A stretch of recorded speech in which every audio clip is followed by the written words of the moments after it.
আপা বলছিলেন আওয়ামী লীগের রাজনীতির কথা। আজকে আমরা জানি যে আওয়ামী লীগের কার্যক্রম নিষিদ্ধই থাকছে। বাংলাদেশে আওয়ামী লীগের কার্যক্রম নিষিদ্ধ রেখে জাতীয় সংসদে পাশ হয়েছে সন্ত্রাস বিরোধী আইনে সংশোধিত অধ্যাদেশ। অন্তর্বর্তী সরকার এই অধ্যাদেশ জারি করেছিল। আজ জাতীয় সংসদের অধিবেশনে এই অধ্যাদেশটি পাশ হয়। আপনি কিভাবে দেখছেন রাজনীতি বিশ্লেষক হিসেবে? তার আগের অংশের সাথে একটু যুক্ত করে দেই। জি, এই যে ফুয়েল ক্রাইসিসের সময় ভারত কিন্তু আমাদের পাশে দাঁড়িয়েছে। আমরা যে পাইপলাইন বসিয়েছিলাম এবং আমাদের দেশের মধ্যে এটি নিয়ে প্রচুর রাজনৈতিক বক্তব্য দেওয়া হয়েছে, দেখা গেছে এটি প্রয়োজন ছিল এবং তখন এই পাইপলাইনটা বসানো ভুল ছিল না। এই পাইপ বসানোর কারণে এই সময়কালে আমাদের এখানে একটা ইতিবাচক প্রভাব পড়েছে। অথচ এই বিষয়গুলো নিয়ে অনেক সময় এক ধরনের প্রোপাগান্ডা চালানো হয় এবং মানুষকে উত্তেজনা তৈরি করা হয় মানুষের মধ্যে। সুতরাং এর থেকে শিক্ষা গ্রহণ করা যে আমরা সব বিষয়ে চিলে কান নিয়ে গেছে এটা শোনার সঙ্গে সঙ্গে যাতে অনেকে আমাকে জিজ্ঞেস করতেন যে ভারত নাকি সুড়ঙ্গ খুঁড়ছে বাংলাদেশের সীমান্ত এলাকায়। সাধারণ মানুষের প্রশ্নগুলো করতেন এবং মানে খুব ঊর্ধ্বতন একজন সরকারি কর্মকর্তা তিনি ঘোষণা দিয়েছিলেন যে চলেন পাইপ ভেঙে যার যার বাড়ির সামনে দিয়ে আমরা নিয়ে চলে যাই। তো এই যে উন্মাদনাগুলো সৃষ্টি করা, কখনো কখনো উন্মাদনা সৃষ্টি করা হয় অন্য রাজনৈতিক উদ্দেশ্যে, তার পেছনে আসলে জাতীয় স্বার্থ থাকে না। পাইপলাইনটা বসানোটা যে যৌক্তিক ছিল এখন সেটি প্রমাণিত হয়। এখন এটি বসানোর ক্ষেত্রে আমাদের যে অর্থ ব্যয় ইত্যাদি সেগুলো নিয়ে প্রশ্ন তোলা যায়, কিন্তু এটি আমাদেরকে ক্ষতি করেনি, উপকার করেছে। আওয়ামী লীগ বাংলাদেশের রাজনীতির সাথে আওয়ামী লীগ মিশে আছে। আওয়ামী লীগ বাংলাদেশের রাজনীতির জন্য একটা বাস্তবতা। আবার সেই আওয়ামী লীগের বিরুদ্ধে 1400 মানুষকে হত্যার অভিযোগ আছে। সে আওয়ামী লীগের বিরুদ্ধে অসংখ্য অন্যায়ের অভিযোগ আছে। আওয়ামী লীগ যেমনিভাবে দুধে দেওয়া তুলসী পাতা না, আবার আওয়ামী লীগ বাংলাদেশের রাজনীতির থেকে আপনি এক ফু দিয়ে উড়িয়েও ফেলতে পারবেন না। সর্বশেষ যে নির্বাচন, সেই নির্বাচনই দেখা গেছে যারা অহর্নিশ আওয়ামী লীগেরকে তুলাধুনা করেছে তারা আবার আওয়ামী লীগের বাড়ির দুয়ারে গেছে ভোট চাওয়ার জন্য। আওয়ামী লীগকে তারা লাইফ লাইন দিয়েছে এই নির্বাচনের ভেতর থেকে। বিএনপি যে অস্বস্তি প্রকাশ করেছিল অন্তর্বর্তীকালীন সরকারের সময় আওয়ামী লীগের ব্যাপারে, সে তার জায়গা থেকে সরে গেছে। আমি বিএনপির ওই পজিশনের সাথে একমত যে আপনি একটা রাজনৈতিক দলকে অধ্যাদেশ জারি করে নিষিদ্ধ করতে পারেন না, কোনো দলকে না। তাদের মধ্যে যারা অপরাধ করেছে অবশ্যই সে অপরাধের বিচার করবেন, কিন্তু তার জন্য একটা নির্দিষ্ট সময় নিতে হবে। আপনি বিচার করব বলে অপরাধীদেরকে আপনি অনন্তকাল ফেলে রেখে তার ভেতর থেকে রাজনৈতিক সুবিধা নেবেন, এটা মানুষ একসময় বুঝে ফেলবে।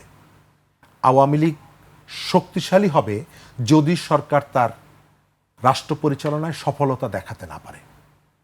আওয়ামী লীগ বেঁচে থাকবে কি মরে যাবে এটি নির্ভর করছে আমাদের দেশের ভবিষ্যৎ রাজনীতির উপরে। তবে আমাদের এখানে আওয়ামী লীগ এবং বিএনপি এটা রিয়েলিটি, আপনি চাইলেই এদেরকে উচ্ছেদ করে ফেলতে পারবেন না।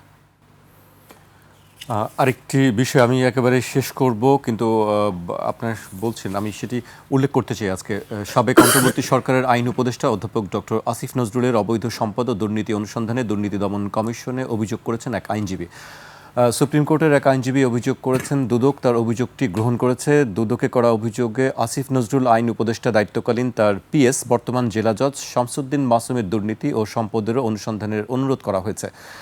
পত্রিকায় প্রকাশিত সংবাদে বরাত দিয়ে অভিযোগ করা হয়েছে অন্তর্বর্তী সরকারের আমলে 8 মাসে আইন মন্ত্রণালয়ে শুধু সাব রেজিস্ট্রার বদলিতেই ঘুষ লেনদেন হয়েছে 100 কোটি টাকা। তৎকালীন আইন উপদেষ্টা আসিফ নজরুলের আমলে সাব রেজিস্ট্রার বদলির ক্ষেত্রে কোনো ধরনের নীতিমালা মানা হয়নি। ঘুষের বিনিময়ে বদলির ক্ষেত্রে প্রতিশ্রুত টাকা পরিশোধ না করায় বদলির আদেশ স্থগিত করার প্রমাণও পাওয়া গেছে। তৎকালীন পিএস শামসুদ্দিন মাসুমের মাধ্যমে এই সমস্ত ঘুষ লেনদেন হয়েছে, এটি পত্রিকার খবর। তো এটা শোনার পরে আমার মুখ থেকে ওই শব্দটা বেরিয়ে আসছে, হায়াল্লা খালেদ। এটা কি শুনছি? আমরা সব থেকে বেশি নীতির কথা যার মুখ থেকে শুনেছি তার সম্পর্কে এই অভিযোগ। তবে এই অভিযোগগুলোর সত্যতা আছে। আপনার মনে থাকার কথা, অন্তর্বর্তী সরকার দায়িত্ব নেওয়ার পর প্রথম যে কেলেঙ্কারির ঘটনা ঘটেছিল সেটি হলো ডিসি নিয়োগ, এবং ডিসি নিয়োগের পর একটা তদন্ত কমিটি হয়েছিল, সেই কমিটিতে ডক্টর আসিফ নজরুলও ছিলেন। তারা 1.5 বছর ক্ষমতায় থেকেছেন, কিন্তু সেই তদন্ত রিপোর্ট প্রকাশ করেননি। 15 দিনের মধ্যে প্রকাশ করার কথা ছিল।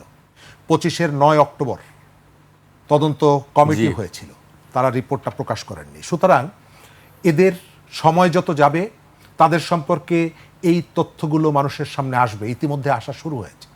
তাদেরকে আমরা বিশ্বাস করে যে দায়িত্বগুলো দিয়েছিলাম, সেই বিশ্বাস তারা ভঙ্গ করেছেন। তাদের team leader doctor Mohammad Yunus, তিনি যেভাবে নির্লজ্জের মতো নিজের স্বার্থ যেভাবে দেখেছেন, অন্যদিকে দেশের স্বার্থকে জলাঞ্জলি দিয়েছেন। গত 3 দিন আগে শুনলাম এই ডক্টর আসিফ নজরুল নিজেই বলছেন যে চুক্তিগুলো হয়েছে আমি কিছুই জানি না।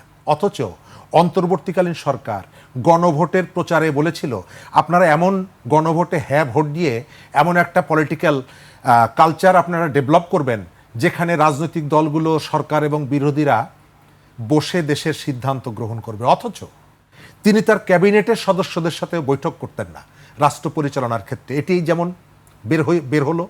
আবার আসিফ নজরুল যতদিন ক্ষমতায় ছিলেন তখন এই কথাগুলো বলেননি, এখন বলছেন।